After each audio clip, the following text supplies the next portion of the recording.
pain really under the microscope, measuring how do we actually measure pain?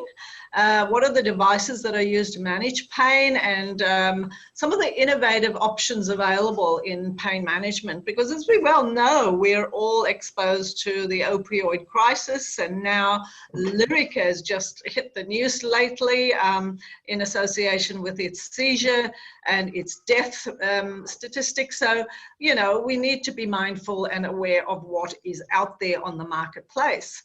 So the problem is a really big problem because it plagues our population. 1 in 5 Australians suffer with chronic pain. About 80% of all pain cannot be the cause cannot be identified. Some headaches, for example, or chronic fatigue syndrome, fibromyalgia type pain, one cannot really pinpoint the underlying cause. A lot of women suffer more with pain than women. Sorry, women more than men, perhaps because of cultural norms, etc. And anybody over the age of 65 is likely to have some level of chronic pain. The statistics in Pain Australia is abundant. It's huge burden on our public purse. So we need to be mindful of what's out there.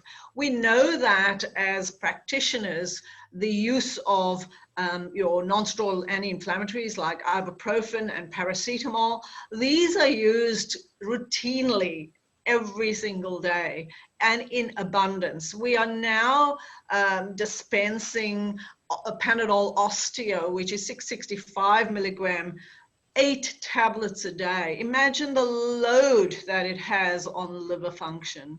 So we know that acetaminophen is being used haphazardly. We also know that ibuprofen's been used and combinations thereof. And codeine was very fashionable up until last year, when codeine was used routinely and abused excessively. So much so that 14 emergency department presentations per day is in the statistic today. 150 hospitalizations occur daily just because of opioid use. And we also know that pharmaceutical opioid use, not illicit stuff, not the bad drugs out there, not just the pharmaceutical opioid use, accounted for 62% of the drug-induced deaths. So that's a huge statistic. And we know that, you know, look, the cure for the pain is literally in the pain. We need to learn to dance with the pain. We need to teach our patients how to dance with that pain. Pain causes suffering, okay? It's how we hold on to the pain is how we, and how we resist that pain will give us an indication of our perception of pain. Each person, you could have 2 people undergoing the same abuse or torture, and they would respond differently to that level of pain. So we know that pain causes suffering. If we resist pain, that is suffering. Pain times resistance is suffering. You know, a midwife would probably help their mother going through birth, and they'll get them to breathe through that pain. And that's their version of actually restoring or managing pain. So pain is really perceived in the brain. A sensation and perception of pain is literally what we call a central sensory sensitivity. So there are many modalities out there, ranging from meditation through to trauma therapies and various versions of psychotherapy that actually ward off pain and teach people how to not only deal with emotional pain. Right now we're suffering with a lot of financial pain, isolation pain. There's so many various versions of pain. So when we look at pain under the microscope, we are actually looking at pain. We need to identify the source of the pain. Isolation is a really big issue. It is a Western issue, and that amplifies pain as well. whether it's physical or emotional isolation. The memory of the pain, it amplifies the pain. So George Byrne talks about the best painkiller is ice. So if it's not addictive, and in particular, if you add a bit of whiskey to it, it's pretty good. So, you know, so pain really, what it does, it zaps the energy. It drives before we go to the types of pain, the nutrients in the body are actually trying to ward off the pain. So we tense and we push against this pain. Buddha says pain is inevitable, but suffering is optional. So we need to be mindful of the modalities that are available in pain management. There are different types of pain. They've been classified in so many ways. Nociceptive pain is literally guarding against potential injury, and the body is activating, it's basically the activation of the peripheral pain. Receptors cause these nociceptors. These are your pain receptors. They're activated by injury. Neuropathic pain is very, very common today. It results in pins and needles or burning or the crushing sensation. And all of these pain will stimulate inflammatory mediation through one, prostaglandin-leukotriene synthesis, two, through your Th1 pathways, which is TNF-alpha, interleukin B6, B1s, etc. And all these cytokine storm will initiate a cascade of pain perception. The pain can either be acute, and that's usually short, sharp, and sweet, and it's usually with an identifiable cause. You could have hit a nail into your toe, for example. That's a short, sharp pain. But chronic pain is where most of us integrative practitioners see patients when they have pain that lasts for a long time. It's constant, it's intermittent, and it's usually may be associated with injury, but it's usually associated with autoimmune type conditions. Somatic pain originates from the ligaments, tendons, and bones, and visceral pain mainly originates from the body viscera or the organs. Neuropathic pain obviously is nerve pain, and often nerve pain is very well managed through modalities such as acupuncture, as an example. Now, to dial up pain or dial down pain, there's so many variables in pain perception. Attention to the pain. When we are mindful and practice mindfulness meditation, as an example, we're applying attention, we're diverting the attention away from the pain. Or another school of thought is pay attention to the pain, encapsulate that pain, and breathe it out, drive it out of the body. So there's various ways that we can use attention. Psychological state. If somebody is in a depressed state or they're mentally unstable, they are likely to have a bigger perception to pain. Sleep is a big issue, restorative, reparative, we know all about sleep, okay? Gender. Women tend to perceive pain more than men, and that's possibly due to social or cultural norms. Often you'll see, oh, you're a boy, you're not allowed to cry, okay? Or a man is not allowed to show emotion, depending entirely on the various social and cultural norms. So the pain is found in so many health conditions. Inflammation, physical damage, there's cancer, if there's amputations, surgery, aging, all sorts of areas we see pain. In your fibromyalgia patients, for example, this is a great example from FX medicine. Literally, you'll see your hypothalamic pituitary adrenal axis will stimulate your cortisol output. That then decreases the production and the binding to the receptors for neurotransmitters and the endocannabinoids. And then you'll also see downregulation of your pain signaling as a result of it. Now, pain actually stimulates or increases BDNF, brain-derived neurotrophic factor, and that results in increasing the strengthening of the excitatory synapses, but it weakens the inhibitory synapses. And that's where you see people, because it weakens your GABA and serotonin pathways, you'll find depression as a result of pain, okay? So you also see your physical stimulation or hyper response or stimulation will increase your inflammatory cytokines. That's in the bottom right-hand corner of your just down here. So it'll increase your inflammatory cytokines. And what happens is that you'll get an increase in pain-related glutamate and substance P. Now remember, glutamate works on the three major receptors, NMDA, AMPA, and Ka receptors. So we need to be mindful of the fact that these things actually are our drugs have to work in those areas, okay? Fibromyalgia has about 3 times patients have 3 times higher levels of substance P and 2 times higher levels of glutamate. So this is something that we need to be mindful of. So how do we go about measuring pain? Pain can be measured through a number of ways. We can use danger detectors. Dolorometers are actually used routinely. This is an instrument used to measure pain. Lab tests, we tend to look at things like ESR, homocysteine, CRP, all those inflammatory markers. We have to look into the Omega index. These are your arachidonic versus EPA ratios. You can identify your cytokines as well, so you can have a look at your Th1, Th2 markers.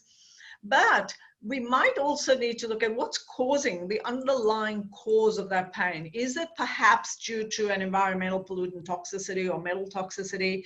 Is there an infection, Lyme, mold, GI symptoms? Is that causing the pain? In that case, we need to go in and identify the underlying causes and correct those. Or could be endometriosis, PCOS. These are hormonal changes, so we might need to examine the hormones, correct that, or cardiovascular issues as well.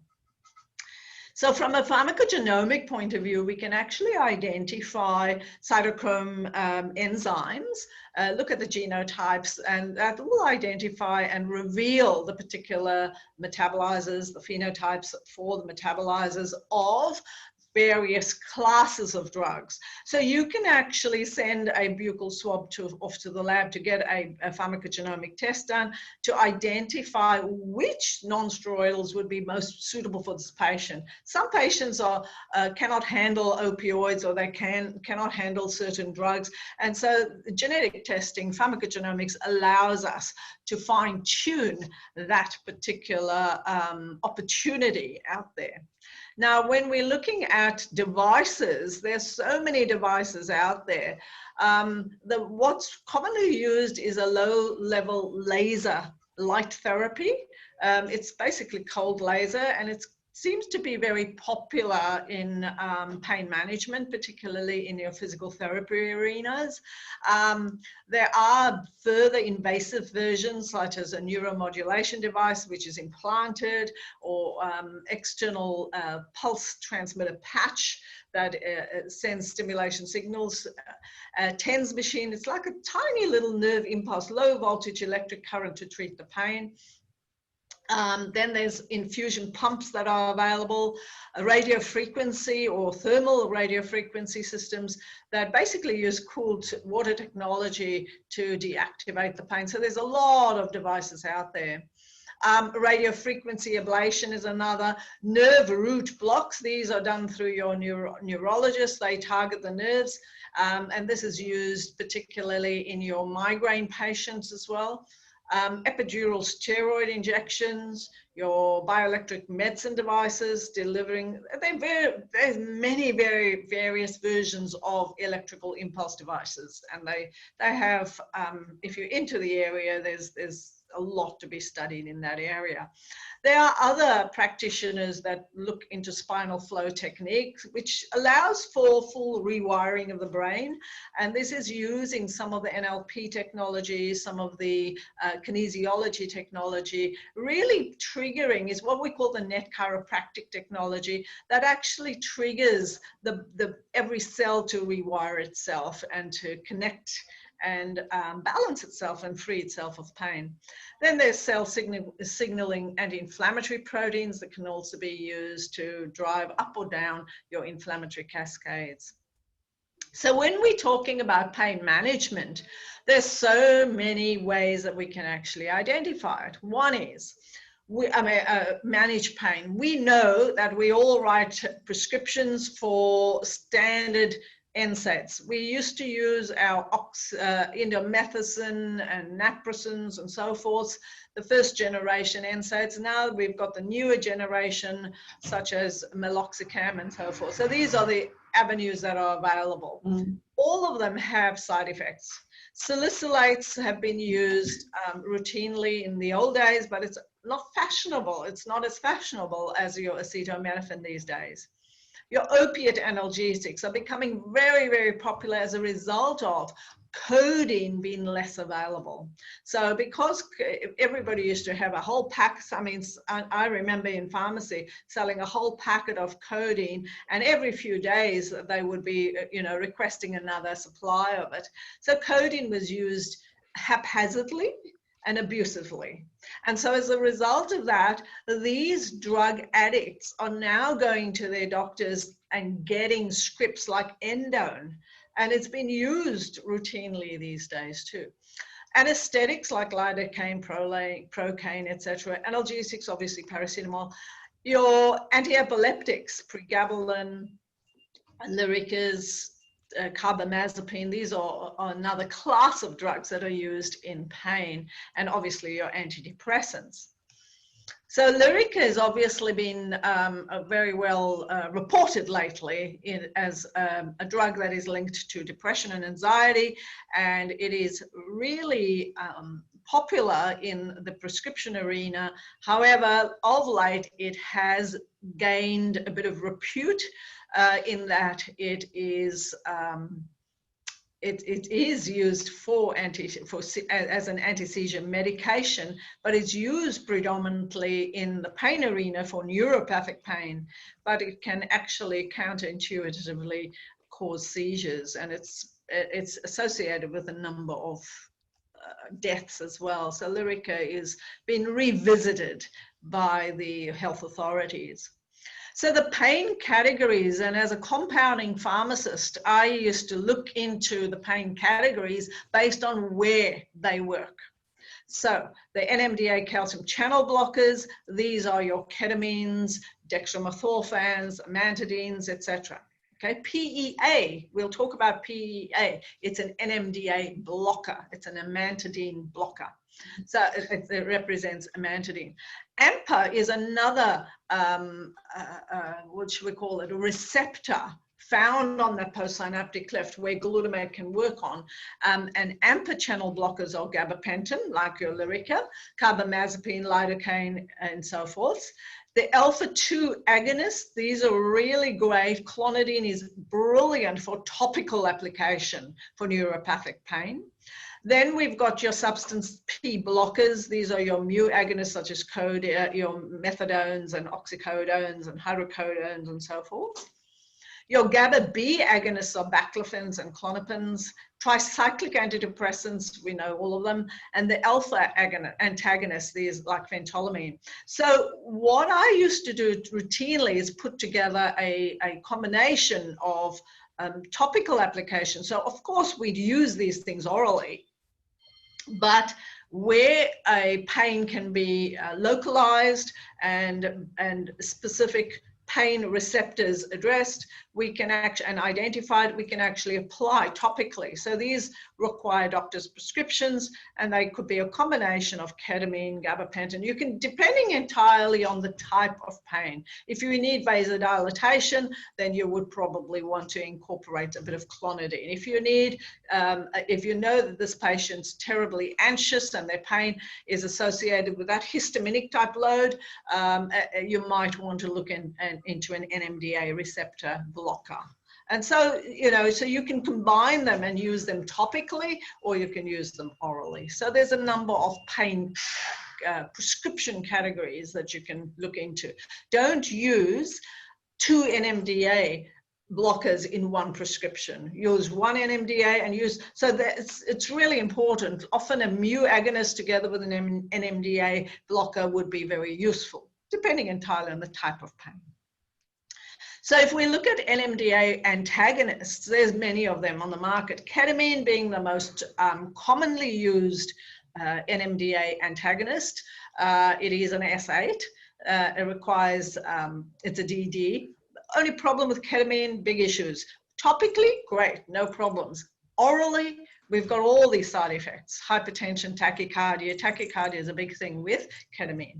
Methadone, we all know that our druggies out there are using methadone as a treatment approach to replace their opioid, illicit opioid drug use. Again, problems with side effects. Memantine, amantadine, dextromethorphan. Dextromethorphan is actually found in some of the OTC products as well. So we need to be mindful that these NMDA antagonists play such a vital role in regulating pain. Now, as we said to you, these calcium channel blockers and potassium and sodium channel blockers are actually, these channels is the channel through which your nociception is in actual fact activated. And the activation happens in the synaptic cleft, where glutamate, as an example, attaches itself preferentially to NMDA. So excess amounts of glutamate will then stimulate NMDA, and that then causes that glutamate toxicity. So you will have that hyperexcitability or hyperalgesia and so forth and so on. So NMDA receptor is the primary target for neuropathic pain, but there are other targets, AMPA as well as the kinaurate channel as well. So the NMDA receptor is used specifically when that is activated, we get neuropathic pain, and that's a burning sensation. So you'll get that increased spinal neuronal sensitization and heightened levels of pain. And this is why we use glutamate antagonists to help with that, or NMDA antagonists. Problem with all of these things, they all have side effects: headaches, fatigue, out-of-body sensations, nightmares. All of those sorts of side effects are typical with NMDA antagonists. So you've got to look at your dose ratio and benefit ratios. Melatonin. Now, melatonin, we know 3 to 6 milligram, great for sleep induction, right? Sleep onset, not an induction. Not sleep maintenance, not sleep latency. Melatonin is brilliant just for that purpose.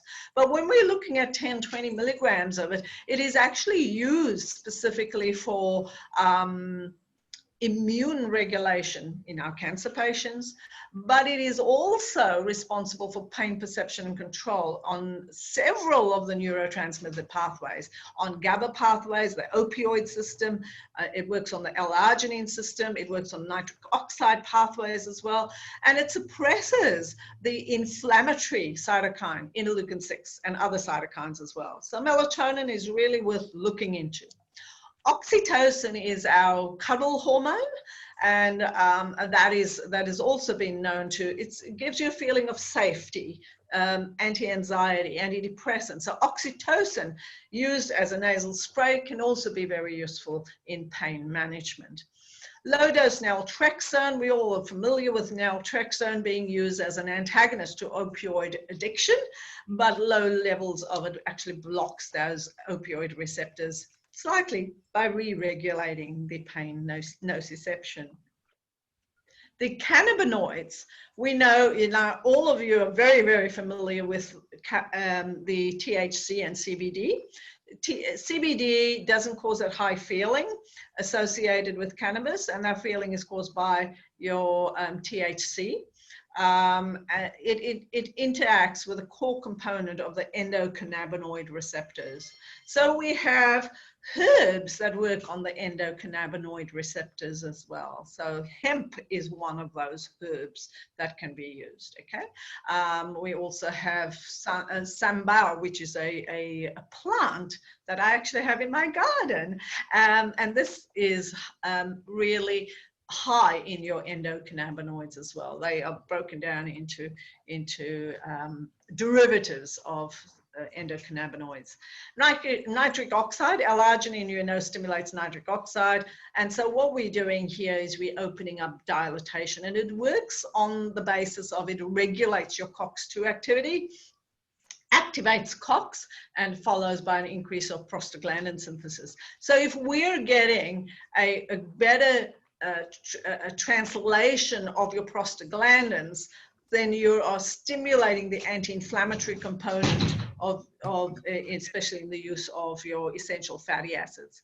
Ketamine is obviously an NMDA antagonist. It's been used quite effectively. So then when we start to look at some of the natural pain relievers, there's a lot out there on the marketplace. We're not going to be talking about natural relievers as the same way as we would speak about a drug, a prescription drug.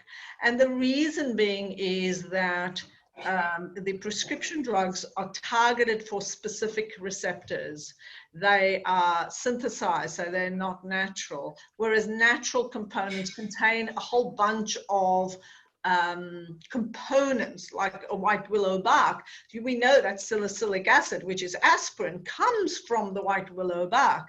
In around 400 BC, Hippocrates actually recommended the white willow bark to be chewed for the relief of pain and fever.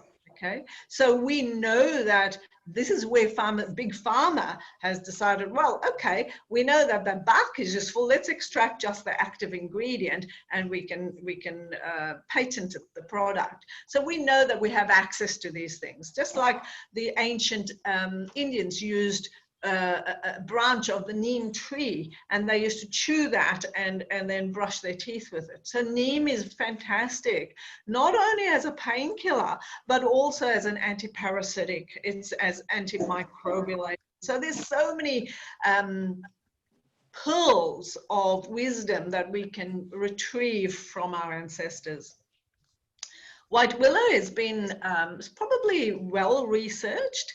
And it contains your salicylic acid. It's converted in the liver to salicylic acid, and it's a non-selective inhibitor of both COX-1 and COX-2 as an anti-inflammatory. Now, boswellia, there's a number of studies used and published on comparison of boswellia with NSAIDs. So they had a look. Boswellia comes from frankincense. It's an Ayurvedic Indian herb. It inhibits your pro-inflammatory processes, and it works on the 5 LOX and COX pathways. Curcumin, very, very popular. Everybody's using curcumin right now, and some of them are liposomal, some of them are, they treat it in different ways, and they have different, they trademarked for their different components or extractions in curcumin. So curcumin comes from turmeric, another Indian spice, and it is aimed specifically at reducing the levels of your TNF-alpha, IL-6, and IL-8 and 10 as well. So your curcumins are really well sought after and it's usually combined with other herbs as well. Ginger is women who experience severe headaches during the luteal phase. Ginger has been known to be very beneficial. Now, ginger, I generally would recommend that my patients take ginger, grate their ginger, don't get a dip tea bag, grate your ginger, a fair amount of it in your water, a big pot of water, and have that, boil that water up through the day, add some aniseed to it, add some various other spices to it that'll actually stimulate. You can add some turmeric to it that'll actually help with circulation stimulation as well as pain relief and digestive support as well. Now, you've got to be mindful, all integrative health practitioners must be mindful of drug-nutrient interactions, as well as drug-nutrient depletion. All these prescription drugs cause in your methylating cofactors as well. So we need to support them with magnesium and B group vitamins and so forth. Magnesium, it has been too many studies. I've just brought one study to your attention. It has been shown in a study that it reduces the frequency of migraines by 41%. Versus 15% for those that are given placebos. So MagSet helps with all sorts of things. It's nerve food, it's muscle food. So we need to be mindful of the fact that magnesium plays the most important armory in your pain management. Even dipping your feet in Epsom salts each day reduces that inflammatory load in the body. So, you know, vitamin C as well has been about 5 to 1500 milligrams of vitamin C daily is associated with a reduced risk of gout by at least 17 to 34%. Significant numbers when we're looking at these things that are possibly part and parcel of our daily routine. So, you know, when we're looking at pain, we've got to, I guess, the mind picks apart the different sensations you're feeling. You're trying to identify the underlying cause or find a corresponding solution so that you can avoid further pain. So we need to open our opportunities and find the patterns and the clues to bring the mind memories of that pain and shift that memory of the pain accordingly. And the strategies are used are fairly significant. Now, some of the targeted nutritional pain relievers are hyaluronic acid. Hyaluronic acid is available as an oral tablet as well as an injection. Hyaluronic is used as an injection together with stem cells in your knee joint, for example. Okay. There are various polyphenol compounds from the magnolia tree. Magnolia is brilliant also as a GABA stimulator. So in other words, helps calm the nervous system down. Proanthocyanidins, these are flavonoids and antioxidants like grapeseed extract. There's a number of EECG. These are the various green tea extract. These are all the various agents that can be also used. MSM, methyl sulfonyl methane, is an anti-inflammatory as well as an antioxidant. So we combine it with boswellia and it's reduced the need for NSAIDs compared to a placebo. Capsaicin, it's used particularly in neuropathic pain by reducing the amount of the nerve fibers on the application area. Now, D-L-phenylalanine, not L-phenylalanine. L-phenylalanine is the precursor to dopamine, but DL, dextro and levorotatory phenylalanine, is an amino acid precursor to dopamine. And this particular molecule has been shown to be really good adjunctive therapy for analgesia and mood boosting. Botox has now been approved to treat migraines. So, you know, it's given as a series of injections in the forehead and the temples and various areas, back of the neck as well. And it's given every few months, every 3 months. So Botox. There's a whole bunch of homeopathics that can be also very useful for pain management, depending entirely on the constitution of your patient. Not everybody can handle homeopathics. There are some that have a fine silk-like constitution. You can see that in the iris. Oops, my battery is running low. What's happening? Hold on 1 second, sorry.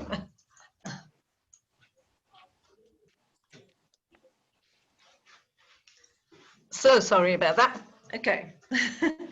So homeopathics. Homeopathics, if your patient has a fine silk-like constitution, animals are really good with homeopathics. They take homeopathic medication really well and they respond to it really well. Whereas people who have a net-like constitution, again, you can see this either in their pulse or in their iris, homeopathics would not be good for those. So, you know, where homeopathics are useful, definitely use them because they're safe, they're effective, they work really well. Obviously, there's a bone of contention out there in terms of homeopathic medicine, but it's been around for centuries. Herbs. The objective of a herb medicine, now we are using curcumins, we are using ginger, we are using all these herbs, we're using willow, and that's available pharmaceutically. All of these things are available. But what are the herbs that are now being used? Here we can ask the dispensary to actually make up, herbal dispensary to make up specific herbs that can be really effective. So the mode of action, we need an anodyne, we need an anti-inflammatory. We also, if there's muscle pain, aches and pains, we need the spasmolytic. So the sorts of herbs that I use routinely are Californian poppy, corydalis, depending if there's fever or there's cramping, if there's spasm type pain, then cramp bark fever would be good. Jamaican dogwood, lion's mane particularly if there's neurological issues as well. So corydalis is really effective analgesic for all types of pain. It's used for as an anti-nociceptive, it's used anti-inflammatory, it's also used for neuropathic pain.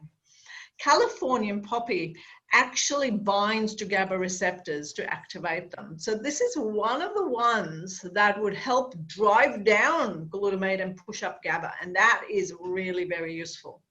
So Californian poppy is used in a number of pain medications that are commercially available. Sour cherry decreases the urate levels. Korean angelica. Sour cherry, by the way, is a really great herb for gout. If anybody has gout, using sour cherry would be very useful. Prunus cerasus. And then Korean angelica as well. Your specialized pro-resolving mediators. These are actually derived from essential fatty acids. They're lipid mediators. They are involved in activating the resolution phase. They help recruit immune cells and inflammatory mediators. They repair damage and the clearance of pathogens. There's a lot more study and research being done on these SPMs. So they help with immunosuppression, and they don't cause the immunosuppression, help the immune system, and they help the inflammation as well. PEA. Now, PEA is it's fairly well known at the moment, purely because it is used quite extensively in our as a compounded formulation. Remember, I said it is an amantadine agonist.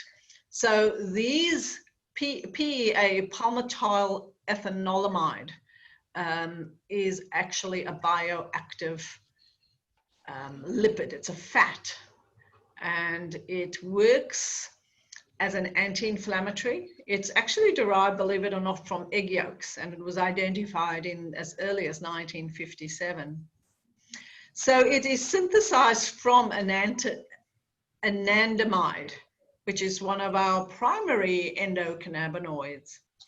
So it actually works also on the capsaicin receptor, because that's the receptor that's involved in that sensation of pain. You know, when you have pain, it's that heat feeling. It gives us the role of heat and pain. And that's the kind that we describe when we talk about inflammation. It's that heat that we're experiencing. So, you know, you're sensitive to it or you're desensitized from it. So the agonism is desensitizing one of the receptors, and that's called a TRPV1 receptor, which means that you're less sensitive to the sensation of that heat and that pain. So in the body is what, you know, you have your glial cells, your mast cells. They actually release histamine in order to tell the body, I want inflammation here and I want it now. But at the same time, it also releases PEA for that negative feedback in order to turn down that inflammatory response once this whole inflammation cascade has started. So PEA is fairly well used today. OEA, which is oleoethanolamide. I'm just going to say OEA. It's a cousin of PEA. And this is not freely available as PEA, and OEA has got a lot of it is found in the intestinal mucosa. So there's a lot of scope for OEA in our gut-brain axis issues, okay? So the entourage effect of both PEA and OEA involves the TRPV1 receptor, and that's your capsaicin receptor. So there's so many studies on PEA. We had 633 participants in this particular study. Some of them took 300 milligrams of PEA, others took 600, others didn't take. And this was used for sciatic pain. They found that 600 milligrams of PEA reduced the pain scores by 50% in these patients. And this is in a controlled trial. Okay, so micronized PEA around 1,000 milligrams together with magnesium would be ideal. Okay, so chronic pelvic pain like endometriosis is also used in those instances. Okay, now this is the area of my pet love, and that's amino acids. Amino acids play such a vital role. We've talked about PEA, in actual fact it's a lipid, but it is also it relates to your amino acids. We talked about GABA. GABA is precursor is your glutamine, and these are all part and parcel of your amino acids that play a role in pain perception. So choline works on feeding acetylcholine at reducing and inhibiting pain. Histidine, be careful with histidine. Too many of us have too high a histamine. So we need the right amount of histamine to inhibit inflammation. Too high a histamine will elicit that mast cell activation syndrome, which is another story. Serotonin inhibits inflammation. Now, serotonin on its own is no good. We need your B3 with the serotonin to help with pain reduction. D-serine, not L-serine, D-serine helps with sensitivity with opioids. Nitric oxide, GABA, and so forth and so on. Okay, so they all modulate nociception. So the ideal prescription for pain would be incorporating some of these strategies. Of course, diet plays a role. We're not going to be talking about it, but predominantly it's important to note that we need to use an anti-inflammatory diet. There's so many diets out there on the marketplace. We need a decent amount of your essential omega-3, EPA, DHA, etc. to help reduce that inflammation, provide the antioxidants, and take away the anti-nutrients that we keep lacing our bodies with, whether it be a glass of wine, whether it be smoking, whether it be synthetic food, whether it be GMO modified food, all of those things play a role. I actually give my patients this little recipe, which I find is really useful for our patients with pain. And why? Because gelatin will help support, get the cartilaginous tissue back up again, all right? Sesame seed contains sesamin, and this is really, it's an anti-inflammatory. Manuka honey is antibacterial. Celery seed is in actual fact a painkiller.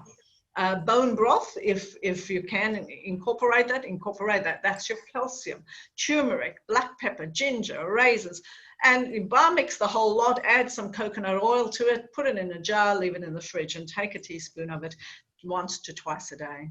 So these are things that you can do. There's various other recipes, such as various smoothies that I've also developed. Now, when we look at pain, can we look at other options available to us besides your natural therapies, besides your pharmaceuticals? There's a number of studies now being used to actually immerse your experiences in different virtual reality experiences to alleviate pain. And this is our Paro robot induce an increase in perceived happiness and a decrease in oxytocin levels and a reduction in pain ratings. So just be aware that there's the devices that are out there that are also being studied and being talked about. So this is where we talk about neurotherapy, we talk about virtual reality as an extension of AI. Various forms of emotional freedom technique, which is your tapping mechanisms or NLP practices, are also being used, as well as psychotherapy. That can take up another hour, so we won't discuss it. So in summary, what we're wanting to do is we want to press pause on pain by ensuring that you're taking on board all modalities. Make sure that there's enough sleep, massage, if it's applicable, the exercise, the mindfulness meditation, heat and cold applications, and all of those aspects.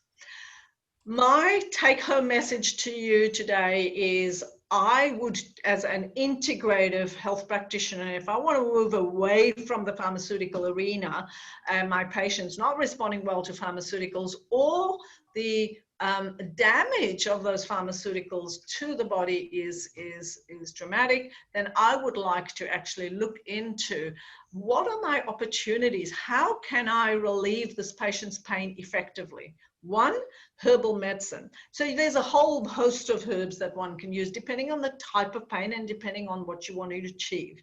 So corydalis, Californian poppy, Jamaican dogwood, cramp bark, these are my boswellia, skullcap, these are my go-to herbs. So all of those are the armory. There are obviously more herbs, like pukatia is a New Zealand herb that's been used specifically for pain. So a synergistic blend of these herbs would be very beneficial for a patient. Magnesium. Now the jury is out. Shall I use magnesium orotate? Shall I use magnesium citrate or glycinate? You use magnesium in different forms. Do not use magnesium sulfate unless you want to initiate diarrhea. Do not use magnesium carbonate unless you don't want the magnesium absorbed. Definitely use bioavailable forms of magnesium orally, and topically you can get your patient to use magnesium gels as well as magnesium sulfate to soak their feet or their appendage in. Now the compounded amino acids that I would employ, not necessarily use all of them, depending entirely on where the patient is at. I would actually employ something like your PEA, Magsit, D-L-phenylalanine, theanine. Why theanine? Because it's a precursor to GABA. Choline. Why choline? Because it's supporting your cognition pathways, and this is the acetylcholine pathway is where pain is actually, is one of the receptors where pain is received. Histidine, depending entirely whether they histamine, excess histamine, and that will give you an indication of their methylation status as well. Tryptophan, if the patient is on an SSRI, you wouldn't give them tryptophan. So I would employ some of these compounded formulations for the patient based entirely on where they're at. So using and incorporating a prescription like this with physical therapies would be ideal. Whether it's acupuncture, massage, osteopathy, myotherapy, etc. So thank you so much for listening. Now I guess we'll open it up for a few Q&A. Hope we've met your time, Christine. Benita, on behalf of NIM, thank you so much for an amazing presentation. Your wealth of knowledge and experience never ceases to amaze. I will stop recording now and we'll go to a Q&A.